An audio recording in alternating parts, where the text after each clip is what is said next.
মাস আর class, এই দু রকমের মানুষকে এক করা একটি ছবির মাধ্যমে সেটা কিন্তু প্রায় নেক্সট টু ইম্পসিবল বলা যায়, কিন্তু এবার সেটা যারা সম্ভব করছেন তারা আর কেউ নন, যশ দাশগুপ্ত এবং নুসরাত জাহান, এবং তাদের সাথে যিনি রয়েছেন, যাকে প্রায় 12 বছর বাদে বাংলা সিনেমাতে আবারও দেখতে পাওয়া যাচ্ছেন, তিনি হচ্ছেন অভিনেত্রী মৌসুমী চ্যাটার্জি। ইতিমধ্যে আপনারা জানেন, যদিও ছবির নাম আরই, তবে ভাব জমাতে কিন্তু আপনাদের হলে আসতেই হবে।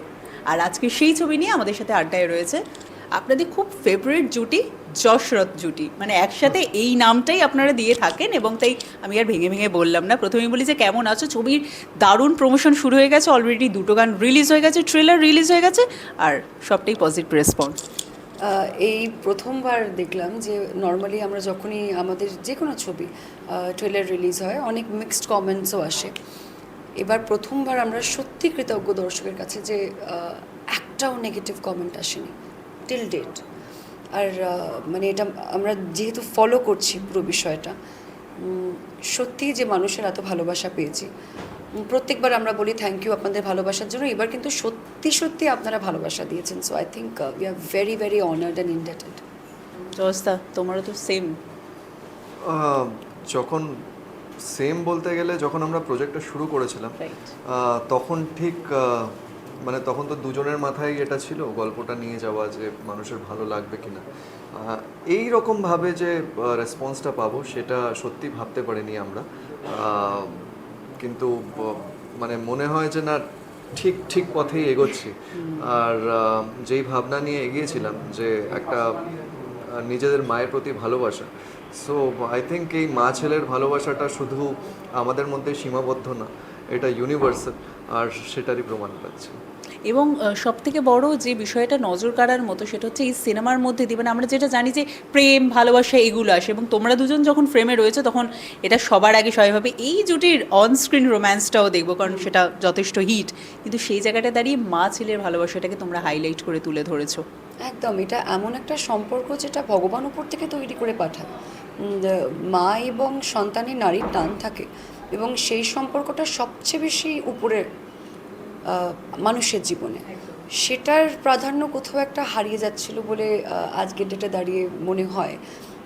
সেখান থেকে একটা ইমোশনাল জার্নি মা ছেলেকে নিয়ে, আর শুধু মা ছেলে নয়, এই সিনেমায় যখন দর্শকেরা দেখবে যে এখানে বাবা ছেলেরও একটা ট্র্যাক রয়েছে। তো বেসিক্যালি এটা একটা ট্রিবিউট যেটা আমরা দুজনেই আমাদের তরফ থেকে দিতে চাইছি প্রত্যেকটা প্যারেন্টসকে এবং প্রত্যেকটা সন্তানকে। It is a journey of parents and their children. মানে মা বাবা হওয়ার পর এই ইমোশনটা, এই ইকুয়েশনটা সবটাই তুলে ধরছো তোমরা এবার পর্দায়, তাই তো? মা বাবা হওয়ার পর নয়, মা বাবা হওয়ার আগে কিন্তু আমরা কারোর সন্তান, এবং এটা সেই জায়গা থেকে আসছে। এবং আগের ছবির নাম যদিও বা সেন্টিমেন্টাল ছিল, কিন্তু এই ছবির মাধ্যমে তো অ্যাকচুয়ালি সবাইকে সেন্টিমেন্টাল করে তুলেছো। সেন্টিমেন্টাল করে তুলেছি কিনা সেটা জানি না, কিন্তু এটা বলতে পারি যে শুধু যে সেন্টিমেন্টাল হবে মানুষের সেটা না, খুব মজারও সিনস আছে, কমিক রিলিফ রয়েছে, কমিক রিলিফ রয়েছে। আর যেটা এই ছবির জন্য আমরা স্পেশালি ভেবেছিলাম যে এখানে যাতে এই যে তুমি বললে যশরথকে সবাই দেখতে পাবে, কিন্তু যাতে মেন ইন্টেনশন ছিল যাতে ইয়াশ না থাকে, নুসরাত না থাকে, রাইট, এখানে যাতে আমরা চরিত্র দেখাতে পারি, চরিত্রটা ফুটে তুলতে পারি অন স্ক্রিন। আই থিঙ্ক সেখানেই হয়তো হালকা মানে তুমি বললে না যে রোম্যান্স তো আমার আর নুসরাতের দেখেছো, তো এই ছবিতে বলতে গেলে না রোম্যান্সটা কিন্তু সেই অর্থে নেই, এখানে কিন্তু সবাই আমরা একটা চরিত্র, সেটা আমি বলো, ও বলো, বা মৌসুমীদি কিনা। আর এই ছবির মাধ্যমে সেই প্রত্যেকটা মা বাবা যারা ছোটোবেলা থেকে আমাদের জন্য এত কিছু করে, আর বড় হয়ে আমরা, আমি এটা বলছি না যে ইন্টেনশনালি বাট আনইনটেনশনালি, যে আমরা আমাদের কাজে ব্যস্ত হয়ে যাই বা একটু হলে গ্রান্টেড নিই।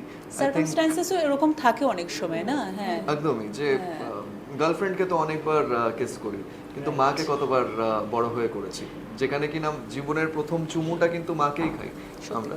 সো আই থিঙ্ক এই ছবিটায় সেই মিষ্টি ওই ব্যাপারটা আছে, যেটা কিন্তু অডিয়েন্সকে আমরা এক্সপেক্ট করছি যে হাসাবেও আবার কাঁদাবেও। রাইট। এই ছবিটার ট্রেলারটা যখন আমরা দেখলাম তখন ঠিক যেটা জজদা বললো যে কমিক রিলিফও রয়েছে, মানে প্রথম দিকে হাসলেও পরের দিকে চোখ ভিজেছে সকলের, সেটা সবাই মেনে নেবে এক কথায়। সেই জায়গাটা দাঁড়িয়ে তোমরা তো একেবারে ছবিটার সাথে ওতপ্রোতভাবে জড়িত, তো সেখানটা তোমাদের সবথেকে বেশি টাফ সিন কী ছিল নুসরাতদি তোমার ক্ষেত্রে? টাফ সিন বলবো না, কিন্তু যখনই ইমোশনাল সিনস হতো, ধরো মা ছেলের ইমোশনাল সিন এবং আমার চরিত্রটা সেটা উইটনেস করছে, আমার মনে হয় ন্যাচারালি চোখে জল চলে আসে। সেটা আসবে বিকজ এটা এমন একটা ইমোশন যেটার সাথে আমরা সন্তান হিসেবে বা মানুষ হিসেবে আমরা সবাই রিলেট করতে পারি কোথাও না কোথাও গিয়ে। মা যখন ছেলের জন্য কাঁদে বা ছেলে যখন বা সন্তান যখন মায়ের জন্য কাঁদে, আমার মনে হয় সেই জায়গাটায় আমরাও দাঁড়িয়ে, যেটা একটু আগেই বললাম যে আমরাও কারোর সন্তান এবং আমাদেরও সন্তান আছে। আই থিঙ্ক এই ইমোশন থেকে পালানোর কোনো জায়গা নেই। তো টাফ সিনস সেরকম বলবো না, এটুকুই বলবো যে যখনই কোনো সুন্দর সিন পারফর্ম করছে, আমরা সকলে মিলে যখন পারফর্ম করেছি, আমাদের না খুব একটা অভিনয় করতে হয়নি। আমি ওদের দুজনের ক্ষেত্রেও বলবো ওদের কেমিস্ট্রি এত সুন্দর, মানে মৌসুমী চ্যাটার্জি এবং ইয়াশের কেমিস্ট্রি, অনস্ক্রিন কেমিস্ট্রি, মানে জয় এবং জয়া তাদের চরিত্রের নাম, তাদেরকে যখন পারফর্ম করতে দেখতাম মনে হতো যে অভিনয়টা তো একদমই কেউ করছে না, it just comes very very naturally. তো সেই জায়গা থেকে দাঁড়িয়ে আমাকেও কিন্তু অভিনয় করতে হয়নি। গল্পের প্রথম থেকে আমরা দুজনেই তো এইভাবে জড়িয়ে রয়েছি। আমরা জানি যে এটা খুব একটা সিম্পল গল্প, যেহেতু সিম্পল গল্প তাই কোথাও একটা মনে আমাদের ডে ওয়ান থেকে দাগ করে গেছে। তো ডিফিকাল্টির সাথে অভিনয় করতে হয়েছে এরকম কোনো সিনই নয়। আমার মনে হয় we have just relieved every moment. মানে রিয়াকশনটা চলে এসেছে অবভিয়াসলি। রিলিভিং মানে এটা হয়তো আগেও দেখেছি, এটা হয়তো আগেও হয়েছে, এটাই তো হওয়া স্বাভাবিক। সেরকম জায়গা থেকে অভিনয়টা দেখবে তোমায় আলাদা করে কোনোদিন করতে হবে না, কোনো কিছুই তখন টাফ মনে হবে না, মনে হবে it is everything is natural.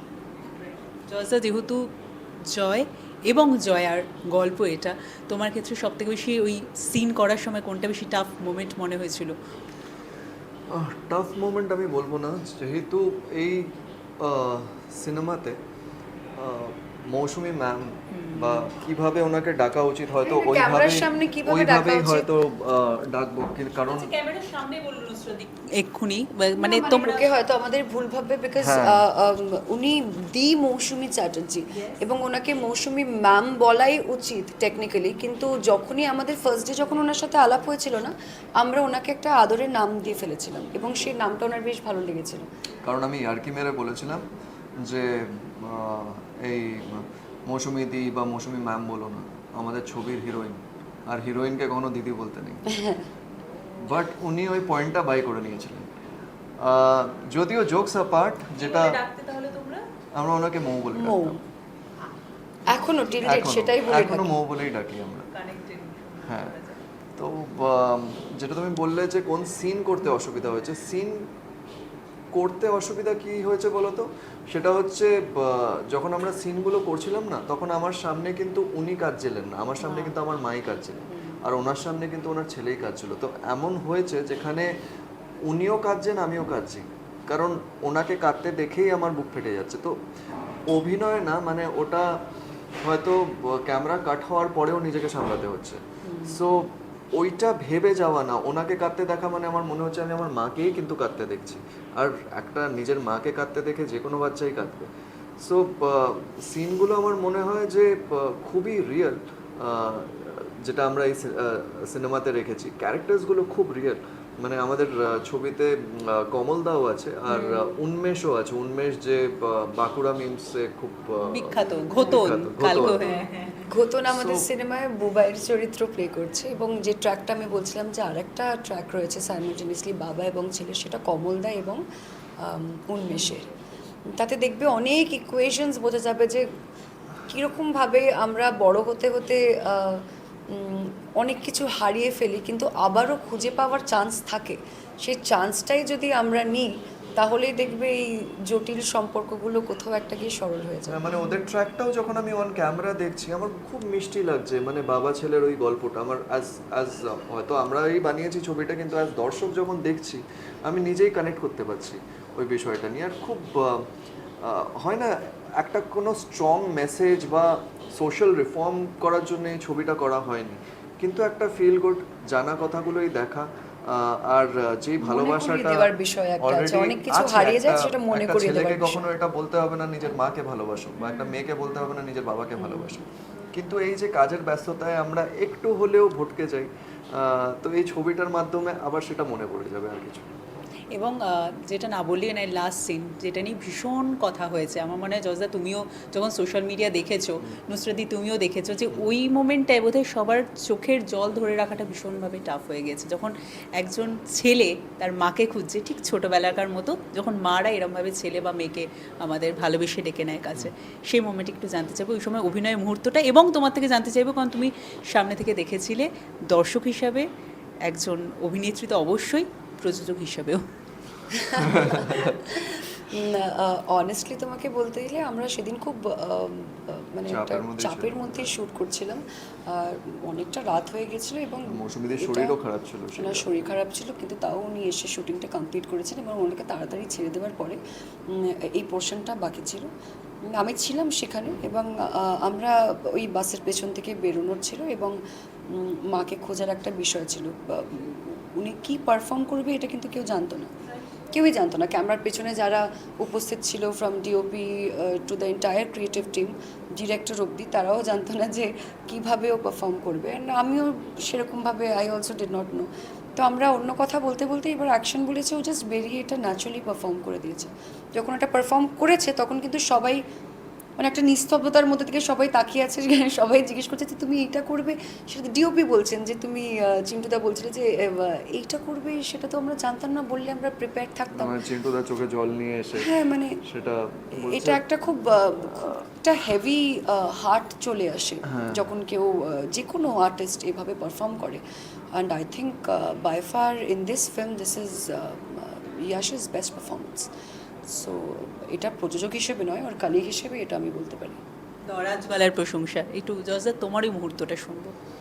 আমার মুহূর্তটা ঠিক মনে নেই, যেহেতু সিনটাই করছিলাম আমি, বাট আমি জানি না ওই অ্যাকচুয়ালি ওই সিনটার সময় কি হয়েছিল না হয়েছিল, হওয়ার পর সবাই ভালো বলেছে, শুধু হ্যাঁ, সেইটুকুই আজ মনে অব্দি আছে। আমিও জানি না, কিন্তু জিজ্ঞেস করলে হয়তো বলতে পারবে না। সেটা হয়তো ঠিক বলতে পারবো না, কিন্তু জানি না এই এই পুরো সিনেমাটাই আমরা খুব ইমোশনস নিয়ে বানিয়েছি, মানে খুব ভালোবেসে বানিয়েছি এই ছবিটা। তো এই ছবিটা সবসময় স্পেশাল থাকবে। এই ছবিটা মানে হয় না আমরা ছবি করি কমার্শিয়াল অ্যাসপেক্ট ভেবে, অফকোর্স সেটা ভাবতেই হয়, টাকা কামাতেই হবে, কিন্তু এটা এই ছবিটা মানে আমি জাস্ট সব মায়েদের যদি আশীর্বাদ পাই, আই থিঙ্ক সেটাই আমাদের প্রাপ্য। এটা সব থেকে বড় কথা, এবং আমরা জানিও যে খুব রিসেন্টলি তোমরা অ্যাকচুয়ালি মায়ের আশীর্বাদ নিয়ে এসেছো, যিনি ওপরওয়ালা তার আশীর্বাদ নিয়ে এসেছো, এবং এবার তো সকলের কাছে আসতেই চলেছে, যেহেতু এক্ষুনি টাকা কামানোর কথা বলে, যেটা মাথায় তো অবশ্যই রাখতে হয়। প্রযোজক হিসাবেও তোমাদের একের পর এক এটা বলা যেতে পারে সাকসেস আরইকেও নিয়ে আসতে চলেছো, সেখানেও তো শেখার আছে, যেটা নুসরাদি সবসময় বলে শেখার কখনো শেষ হয় না। প্রযোজক হিসাবে এই জার্নিতে কী শিখলে? যে ভুলগুলো আগের বারে করেছিলাম, চেষ্টা করেছি সেই ভুলগুলো এবার না করার। সে আগের সিনেমার ভুলগুলো থেকে শিখেছি। অবশ্যই এই সিনেমায় যে নতুন ভুলগুলো হয়েছে সেটা চেষ্টা করব আমরা আগামী দিনে যাতে সেই ভুলগুলো আমরা না করি, কিন্তু যেটা আমি আগেও বলেছি, কিন্তু শেখার কোনো শেষ হয় না, অনেক কিছু নতুন আমরা শিখতে পেরেছি, অ্যান্ড আই থিঙ্ক ইটস আমাদের শিখতে ভালোও লাগে। প্রত্যেক দিন নতুন কিছু চলে আসে যে বিষয় হয়তো আমরা জানি না, এবং সেটার ব্যাপারে আমরা জেনে সেটার ব্যাপারে নতুন করে আবার শেখাটা, I think it's a great journey. তো তখনই ওর থেকে শুনেছিলাম আর কি, স্যামের থেকে, যে বলেছিল ভীষণ প্রযোজক হিসেবে তোমরা প্যাম্পার করেছো আর কি। তো এই ক্ষেত্রে মৌসুমীদের ক্ষেত্রে কতটা প্যাম্পারিং বিষয়টা পেয়েছো তোমরা আর কি পুরো সিনেমার জুড়ে, মানে যখন অফ স্ক্রিন ছিল, আর তোমরা কতটা প্যাম্পার করতে পেরেছো তোমাদের? করতে পেরেছি, সেটা আমাদের কাছে বিশাল বড় ব্যাপার। হ্যাঁ, মানে প্যাম্পারিং এর থেকেও বড় হচ্ছে যখন মৌসুমী দিকে ওনার মেয়ে মানে মেঘা এখানে ছেড়ে গেছিল, আমাদের খালি একটা কথাই বলেছিল যে আমার মাকে তোমাদের কাছে ছেড়ে যাচ্ছি, তোমাদের দায়িত্ব না নিজের মায়ের মতন রেখো। আর আই থিঙ্ক আমরা ওটাকে এত সিরিয়াসলি নিয়ে নিয়েছি যে ওই সম্পর্কটার থেকে বেরোতে পারিনি। আসলে কিন্তু কোথাও একটা সেই বাঁধনে কিন্তু আমরা বাধা পড়েছি, এবং সেটা যে তার খেয়াল রাখতে হবে বলে করতে হবে সেটা কিন্তু কোনোদিনই আমরা মাথায় রেখে করিনি। এবং শুধু আমাদের বিষয়ে বলবো না, আমাদের গোটা টিম ওনাকে আগলে রেখেছিল। ওনার স্বাস্থ্যের কথা ভেবে, উনি কি খেতে ভালোবাসবেন, ওনার কোনটা করা উচিত কোনটা করা উচিত নয়, definitely it was completely monitored. ওনার পুরো সেটে আসার সময় থেকে নিয়ে যতক্ষণ না উনি হোটেলে ওনাকে পৌঁছে দিচ্ছি আমরা, তারপরেও কিন্তু আমরা জেনে নিতাম যে এবার টাইমে ঘুমোতে যাচ্ছে মানে কিনা। নর্মালি বড় আর্টিস্টরা ভ্যানিটি ভ্যান চায়, ওনার জন্য ভ্যানিটি রাখা হয়েছিল কিন্তু উনি বারণ করে দিয়েছেন, কারণ ভ্যানিটিতে সিঁড়ি উঠতে হয়। তো উনি কিন্তু ওনার আবদারও কিন্তু মায়েদের মতনই ছিল যে হ্যাঁ। আমাকে একটা রুম দিয়ে দেয়, যেটা একটা খাট থাকবে। সেখানেই উনি কিন্তু সারাদিন বসে সারাদিন সকলের ওখানেই। সাথে, আমরা সবাই একসাথে যারা যারা সিন করছি একসাথে ওখানেই বসে আমরা আড্ডা মারতাম। ওনাকে মানে এরকম বলতে হতো যে বাস এবার হয়েছে, অনেক আড্ডা মেরেছি, চলো এবার কাজ করবে। পরিবার হয়ে গেছে। একদমই একদম তাই। এবং যেহেতু ওনার খুব বেশি কলকাতায় আসা হয় না, তো কলকাতার যেগুলো ওনার পছন্দের জিনিস সেগুলো আমরা চেষ্টা করতাম ওনাকে খাওয়ানো, যদিও ইয়াশ বলতো যে না আর মিষ্টি নয় আর এই নয়, আমরা লুকিয়ে লুকিয়ে একদম। আবার উনি আবার ওকে বলতো যে ইয়াশকে বলবি না, ও বকবে। দুটো এক্সট্রা নাড়ু হয়ে গেলে কিন্তু বকা খেতেন উনি। বাট আমার মনে হয় এটাই আমাদের কর্তব্য, এবং সেই কর্তব্যটা আমরা খুব আনন্দে পালন করেছি। উনি অ্যাকচুয়ালি বাইপাস সার্জারি করে এসেছিলেন এখানে জাস্ট এক মাস জাস্ট না 2 মাস হ্যাঁ, হয়েছে। আমার মনে হয় 2-3 মাস আগে ওনার জাস্ট বাইপাস সার্জারি হয়েছে, এবং উনি জাস্ট তারপরেই সিনেমা করতে এসেছেন। আর আমার যখনই তোমাদের সাথেও আলাপ হবে আশা করি উনিও এটা বলবেন যে খুব মজা করেই আমরা এই সিনেমাটা করেছি। একদমই।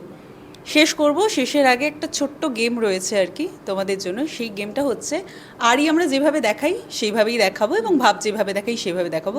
এখানে ইয়েস মিন্স অবশ্যই ভাব যাচ্ছে, means নো আরি। মিন্স আরই যাচ্ছে। Okay. এবার যখন তোমাদের দুজনে ম্যাচ করে যাবে, একটাই প্রশ্ন থ্রো করবো আমি, যখন ম্যাচ করে যাবে তখন তোমাদের আরই যদি ম্যাচ করে যায় তো সেটা তোমরা ধরবে, ভাব যদি ম্যাচ করে যায় ভাব করবে, ঠিক আছে? যাই, ওকে।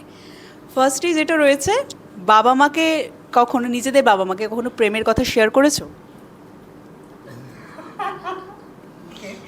বাবা মার কাছ থেকে হাত খরচ নিয়েছো?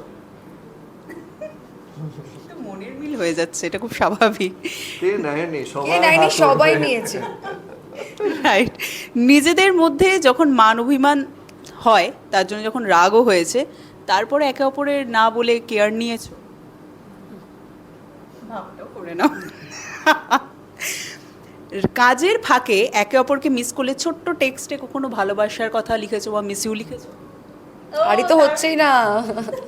আচ্ছা, আর এটা সিনেমার নাম শুধুমাত্র, মনে তো ভাবই রয়েছে। ক্রিয়েটিভ ডিফারেন্স থাকতেই পারে, কিন্তু সেটার এফেক্ট কি কখনো পার্সোনাল লাইফে পড়তে দিয়েছো? তোমাদের দুজনের কথাই বলছি। ক্রিয়েটিভ ডিফারেন্সের জন্য ক্রিয়েটিভটা কমপ্লিটলি আমারই, মানে ক্রিয়েটিভ আমাদের এখানে না ডিপার্টমেন্ট ভাগ করা আছে। সো আমরা নর্মালি যেমন ক্রিয়েটিভটা কমপ্লিটলি ওর ডিপার্টমেন্ট। ক্রিয়েটিভ যেভাবে যারাও ক্রিয়েটিভ ডিপার্টমেন্ট আছে সবই ওনার ডিপার্টমেন্ট। মানে ওইটার ভিতরে আমি মনে করি যে আমিও অ্যাকচুয়ালি অতটা ক্রিয়েটিভ নই যে আমি সেখানে নাক গলাবো, but definitely we share our insights. আবার ওনার যে ডিপার্টমেন্ট আছে সেটাতে আমি না করলেই না। মানে প্রফেশনাল লাইফে কোনো রকম কোনো ডিফারেন্সের জন্য সেটা পার্সোনাল লাইফে এফেক্ট করতে দিয়েছো? না। তাই আরই দেখাতে হবে। এই একটা আরই হয়েছে আর কি। বাবা মাকে লাভ ইউ বলেছো? বাবা মাকে সরি বলেছো? বহুবার। ওকে, লাস্ট, দর্শকরা যদি সিনেমা হলে টিকিট কেটে না আসে তাহলে তাদের জন্য কি বলবে? টিকিট না কিছু কেটে তো বলবো না। ঢুকতে পারবে না স্যার। হ্যাঁ। টিকিট তো কাটতেই হবে, না হলে কিছু কি বলবো করে না। যাবে? হ্যাঁ, আর তাছাড়া সম্পূর্ণটা তাদের ইচ্ছের উপর নির্ভর করছে। আমরা শুধু এটুকুই বলতে পারি যে কি দেখে আসুন না, ভালোই তো লাগে। হ্যাঁ, মানে নববর্ষর সময় আমার মনে হয় যে দর্শকের এটা উচিত যে নিজের বাবা মাকে এই ছবিটা উপহার দিক।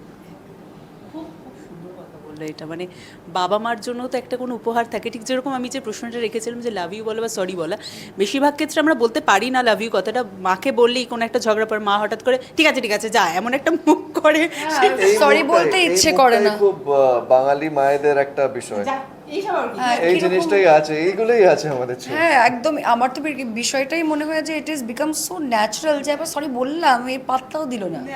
আর থ্যাংক ইউ বললেও হ্যাঁ, হ্যাঁ, তো ওইটা তো এটা ইট ইজ টিপিক্যাল বাঙালি মা। এই যে এই রিলেটেবিলিটি ফ্যাক্টরটা এটাই এই ছবিতে আছে।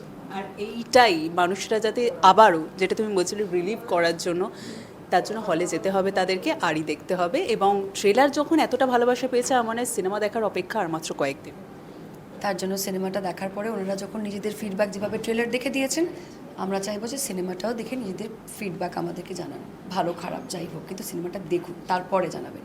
নববর্ষ চলছে, মা বাবাকে নিয়ে একা না, নর্মালি তো আমরা বন্ধুদের নিয়ে বান্ধবীদের নিয়ে যাই ছবি দেখতে, সেটাও যেতে পারো। বাট এই নববর্ষে নিজের মা বাবার হাত ধরে তাদেরকে যদি এই ছবিটা উপহার দাও, আশা করছি তাদের ভালো লাগবে। 25শে এপ্রিল রিলিজ করছি আমি। Thank you so much. শেষে একটাই প্রশ্ন, যেটা খুব রিসেন্টলি একটা প্রিমিয়ারে দেখা হয়েছিল, যে চারজন তোমরা দাঁড়িয়েছিলে, সেখানে ছিল দেবদা, রুক্মিণী, তুমি এবং জয়স্তা, এবং সেখানে সবাই সেটা দেখার পর বলেছিল আবার এই রকম জুটি কবে হচ্ছে, আর তোমার ক্ষেত্রে বলেছিল তোমার আর রুক্মিণীর জুটি কবে আবার দেখতে পাওয়া যাবে। এরকম তোমাদের কোনো প্ল্যানিং চলছে? কারণ এখন তো ওয়াইডি ফিল্মস নানান স্বাদের ছবি নিয়ে আসছে। You never no,